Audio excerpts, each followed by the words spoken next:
আজকে সকালে ঘুম থেকে উঠে ব্রেকফাস্টটা করে নিয়ে হলরুমের পর্দাগুলো ছিল, ওই পর্দাগুলো খুলে রেখেছিলাম। ভাবলাম আজকে পর্দাগুলো ধুয়ে দেব। সবগুলো ঘরের পর্দা তো একদিনে ধোয়া যায় না, অনেকগুলো পর্দা হয়ে গেছে, প্রায় 16-17টা পর্দা। সবগুলো পর্দা একদিনে ধোয়া যায় না, তাই আজকে শুধু হলেরগুলো খুলে রেখেছিলাম, খুলে একটু ভিজিয়ে রেখেছিলাম সার্ফ দিয়ে। তারপর এখন ধুয়ে দিলাম। এখন দুপুর হয়েই গেছে, ভিজিয়ে রেখেছিলাম, ধুয়ে দিলাম। ধুয়ে এখন ছাদে নিয়ে চলে এসেছি মেলে দিতে। ব্যালকনিতে আর মেলা যাবে না, পর্দাগুলো ধুয়ে দেওয়ার পরে এমনিতেও ভারী হয়ে যায় আর অনেকটা জল ঝরে, তাই ভাবলাম ছাদেই মেলে দিয়ে যাই। আর আজকে অনেক দিন পর আমি আসলাম ছাদে কাপড় মেলতে। এমনিতেও আমি কাপড় ধুয়ে দিই, ও গিয়ে মেলে আসে। আজকে ভাবলাম না, ও বাড়িতেও নেই, আমিই যাই মেলে দিয়ে আসি। শুধু পর্দাই না, আরও অনেকগুলো কাপড়ই আজকে কেচে দিয়েছি। সব ছোট ছোট কাপড়গুলো ব্যালকনিতে মেলে দিয়েছি। আর পর্দাগুলো একটু বড় বড়, জায়গাও হবে না, তাই ভাবলাম ছাদেই মেলে দিই আজকে। আর ছাদে কাপড় মেললে কিন্তু কাপড় শুকোতে একদমই সময় লাগে না, 1-2 ঘন্টার মধ্যে সব কাপড় শুকিয়ে যায়। ব্যালকনিতে মেলে দিলে একটু সময় লাগে কাপড়গুলো শুকোতে। আর ঘরে তো রোজের একই কাজ, কাপড় কাচা, বাসন ধোয়া, ঘর মোছা, এগুলো করতে করতেই কখন সময় পার হয়ে যায়, কখন বিকেল হয়ে যায়, বিকেল থেকে সন্ধে, সন্ধে থেকে রাত, বোঝাই যায় না। কাজ কখনো শেষ হয় না, যত তুমি কাজ করতে পারবে ততই কিন্তু কাজ বের হয়। ছাদ থেকে পর্দাগুলো মেলে দিয়ে এসে তারপর চান করলাম। চান করে এই যে ঠাকুরকে পুজোটাও দিয়ে দিলাম। ঠাকুরকে পুজো দিতে আমার রোজেরই দেরি হয়ে যায়, রান্নাবান্না করে সব কিছু কাজ করে তারপর চান করে ঠাকুরকে পুজোটা দিই আমি। হ্যালো সবাইকে, গুড আফটারনুন। তোমরা সবাই কেমন আছো? আশা করছি তোমরা সবাই খুব ভালো আছো, আর আমরাও খুব ভালো আছি। প্রিয়াঙ্কা কর চ্যানেলে আবার একটা নতুন ভিডিওতে তোমাদেরকে ওয়েলকাম জানাচ্ছি। চান করে পুজো দিয়ে চলে এসেছি, খাবার দাবারের পালা এখন। রান্নাবান্না সব সকালেই করে রেখেছি, ছেলেকেও পাঠিয়ে দিয়েছি চান করতে। আর আজকের ভিডিওতে তোমাদের যে অংশটা ভালো লেগেছে, ভিডিওটার কোনো অংশ কিছুটা ভালো লাগলো, তোমরা একটু কমেন্টস করে যেও।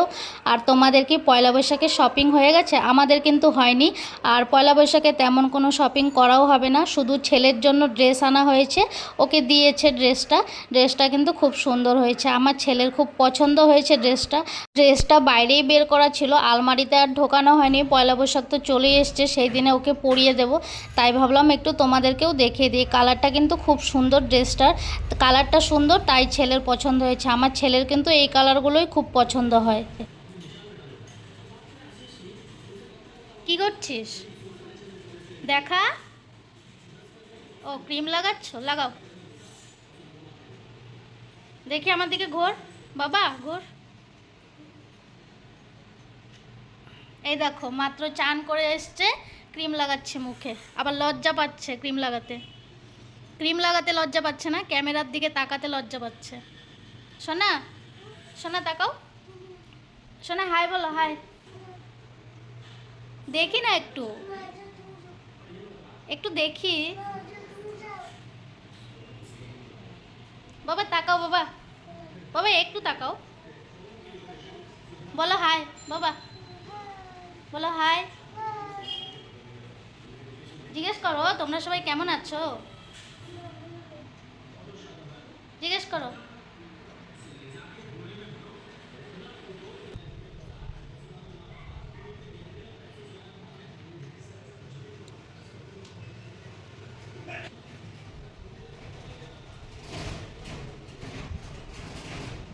হাই, তোমরা সবাই ভালো আছো?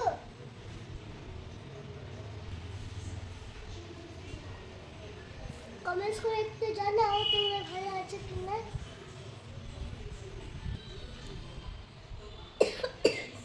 দেখো, এখন আমি চান করে এসে ক্রিম লাগিয়ে নিয়েছি, এখন আমরা যাবো লাঞ্চ করতে।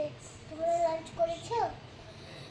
বলতে বলতে 3টে বেজেই গেল। ছেলে চান করে একটু মেকআপ করলো, মুখে ক্রিম লাগিয়েছে, তারপর আমরা কিন্তু খাবার দাবার খেয়েও নিয়েছি। এই যে বাসন জমা হয়ে আছে, বাসনগুলো এখন মাজতে হবে। দুপুরবেলা খাবার পরে কিন্তু অনেক বাসন জমা হয়ে যায়, এই বাসনগুলো মাজতে হবে। আরও বাসন আছে টেবিলের উপরে, ওই বাসনগুলোও মাজতে হবে। সব বাসন একবারে জমা করে রেখেছিলাম, আজকে সকালের বাসনপত্র সব রেখে দিয়েছিলাম, কিছুই মাজা হয়নি। টেবিলটা একটু মুছে নিলাম, খাবার টেবিলটা। এখন চলে যাচ্ছি বাসন মাজতে। আবারও দেখা হলো কিছুক্ষণ পরে। এই যে বাসনগুলো সব মেজে নিয়েছি, রান্নাঘরটাকেও একটু পরিষ্কার করেছি। তোমাদের সঙ্গে আবার সন্ধেবেলা দেখা হচ্ছে, তোমরা ভিডিওটি দেখতে থাকো। আবার দেখা হলো তোমাদের সঙ্গে সন্ধ্যাবেলা। এই যে বাবু মশাইকে পড়তে বসিয়েছিলাম, ওকে জিজ্ঞেস করছিলাম কি খাবে।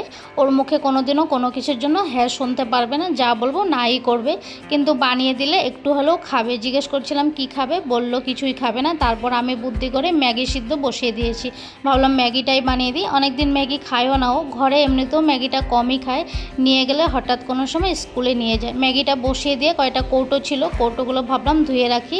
জিনিসপত্র আনা ছিল ঘরে, কিন্তু ঢালা হচ্ছিল না। কৌটোগুলো ধুয়ে মুছে না নিলে জিনিসগুলো আবার ঢালতে ভালোও লাগে না।